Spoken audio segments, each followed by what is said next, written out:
Good afternoon, ladies and gentlemen, or good evening, or good morning, or good brunch, or good midnight snack, or good I have insomnia, it's 5 in the morning, and I have nothing better to do but watch LAGTV, and that's acceptable. My name's Novawar. And I'm your favorite black guy. Literally. You don't like any other black person as much as you like me. If your parents are black, they don't do it like I do it.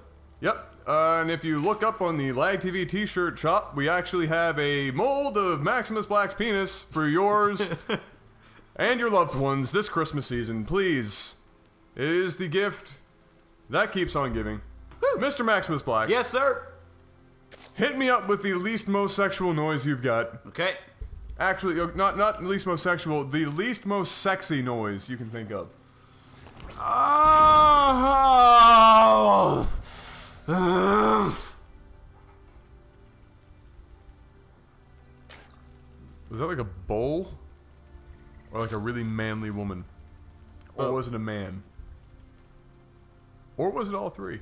All three. Okay. Manly woman bull. Up top we have FunkBuster. Bustin' a funk. Boom. You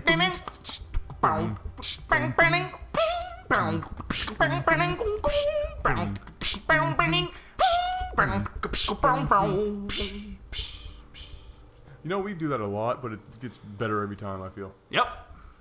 Over here in the right position, we're looking at Orangeyness, otherwise known as Orangeyness, because it's a cool joke. He's gonna be called Orange. Orangeyness. Mm-hmm. Orange. So this is a PVZ here on Shattered Temple. Looks like we're doing a Forge Fast Expand. And probably by the time you are seeing this cast, we are getting ready to head to MLG. Yeah, that sounds accurate. Sounds accurately awesome. I'm gonna give you one more try at that word. Accurately awesome. Thank you. Thank you. I'm not sure what the first word was. What did I say? I actually don't know. I can barely hear know. myself because I have headphones on. So I don't know, but whatever it was not accurate. Hey! Oh, boom, boom, boom. Hey! Oh, you're just so witty, Adam. What would I do without you? Hey! So awesome. Look at that. We've got the expansion going down. We have the strangest other pylon placement I've ever seen. And we have a cannon being put out front. Not in here, but out front. Against the Zerg. Not great. Alright, up here. Not looking at a whole lot of gas or anything. He's just literally focusing on getting this expansion up and skipping basically most all other things. All forms of tech at this moment. No cybernetics core. No nothing of that nature. Still no cyber core. I'm not sure what he's going to do about that. We actually have a fairly fast expanding Zerg. Yep. By the looks of it, probably that 14 pool, 14 gas, 14 expand. That is become so standard. Not a lot else happening right now. There is some cannons, looks like, being created. Oh!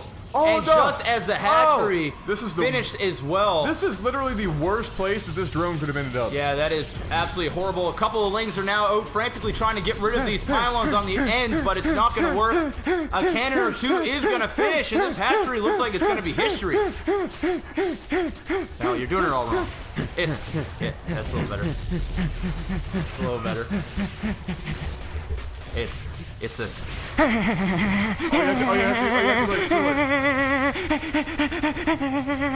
I didn't know you trilled it.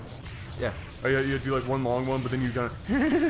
Yeah, well, there's multiple in them there too, so you gotta. So you gotta triple that up. Unfortunate that there was only 26 health left on that cannon, and now it is picking apart the expansion of the Zerg FunkBuster. Boom, boom. And oh my, what? Whoa, Nidus Network. Good timing, Adam. Pat yourself on the back for coming over here at that time. Nidus Network goes down. And by the looks, we have the Overlords are actually in position for the drop of that whenever. This is very, very typical for Zergs to do against a fast expanding Protoss player. Or when that cannon rushes you and denies your main. Or your natural, I mean. Either one. That's it works, and it's very, very good. It's very, very effective, and it's probably going to work. Well, I mean, it's going to be. I mean, you can't one base Zerg versus two base Toss. Well, the big thing of it about it working is at this point he doesn't have any units, right? He doesn't. Yeah, exactly. He doesn't have a pylon up there.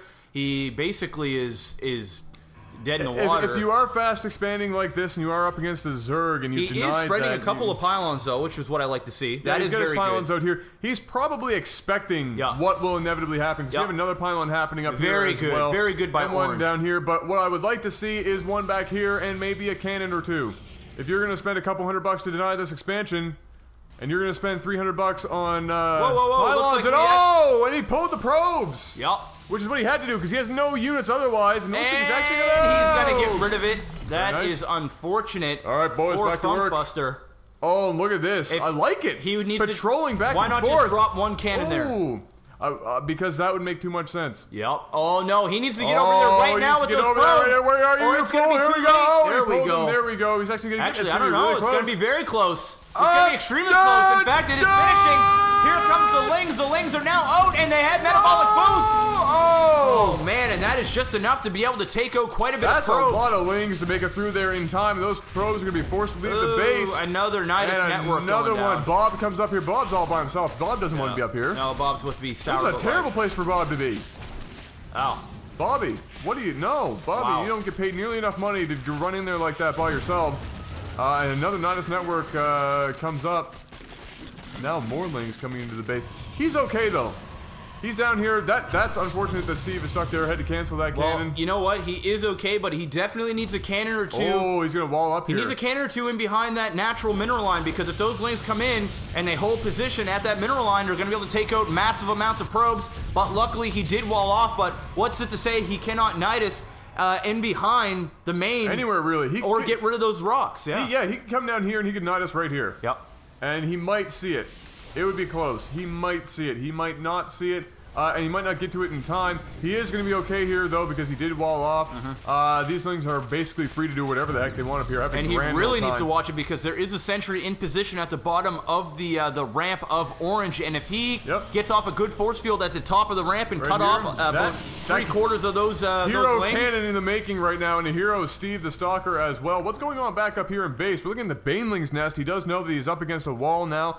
Going to get into some Banelings. Very smart move. He's also building a base in the main. Well, why not? Orange. I mean, there's barely been any minerals taken out of this line. You know that he's walled himself in, essentially, so you know he's probably not going to be able to get up in here without destroying some of his own base. And you're going to have high ground, so if you can get some spine crawlers up at the top, absolutely, he could do some damage. And not only that, he has that Nidus network, so he can transfer over this drones very, very easily, instead of having to run them through. We warped in some units up here, because as you can't forget, these are still here, totally still denying that expansion. We're still one base until this goes up, and so this force could actually be quite dangerous, especially if there's no units in the main of the Zerg, which there is not right now. There are some roaches being built, and look at this, we're actually going down with this bunch of Banelings. Okay, going right after the mineral line. This is going to be huge. Oh my God! Oh! That hurt. Beautiful force field. No, there's two more! That very well could be GG. That is going to be GG. And he's going to be forced to run up here. He is 110%. You know what? This is not a force to fool around with, really. No, this is quite a bit. This is quite a bit. If he gets rid of this, it's going to be extremely close. This game is epic. This is going to be close as hell. 10%. Getting in a very good position with those drones and roaches. I like it. The queen in the back doing damage from behind. These roaches are spitting acid all over Billie Jean, or sorry, not Billie Jean, Bob the Zealot. What the hell? What the fuck is going on, Jack? You know what's going on? What? All those Bobs are getting denied. Yeah. And these two roaches going on a bit of a field day along with this queen. That is probably one of the most epic positionings I've ever seen. Very nice positionings. And, he didn't get rid of the Nidus network. Roaches coming in through that from this base here, I have to assume. Wow. And Orangeyness. Wow. Leaves the game. Wow. You know what? There's only one thing that comes to mind after the end of this game. What's that? Aren't you glad FunkBuster didn't shit the bed?